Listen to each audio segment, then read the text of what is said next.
Fascist হাসিনার পতন এবং ছাত্র জনতার জুলাই বিপ্লবের 1 মাস পূর্তিতে শহীদদের স্মরণে রাজশাহীতে শহীদি মার্চ পালন করেছে বৈষম্য বিরোধী ছাত্র আন্দোলন রাজশাহী। আমি আপনাদেরকে শোনাতে চাই একটি ফিনিক্স পাখির গল্প।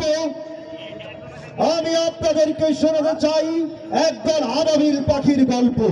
সাকিব আঞ্জুমকে ভুলি নাই, শহীদ আলী রায়হানকে ভুলি নাই।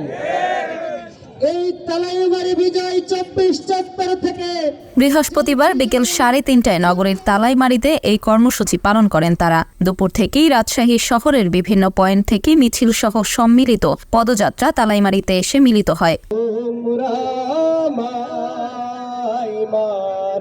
পরে জুলাই বিপ্লবের শহীদদের স্মরণে কবিতা, গান ও স্মৃতিচারণমূলক বিভিন্ন কর্মসূচি পালন করে। স্লোগানে স্লোগানে মুখরিত হয় নগরীর তালাইমারি। পরে শহীদদের আত্মার মাগফিরাতে মোনাজাতের মাধ্যমে শেষ হয় তাদের কর্মসূচি। অনেক শহীদ হয়েছে আল্লাহ, অনেকের পরিচয় আমরা এখনো পর্যন্ত জানি না আল্লাহ।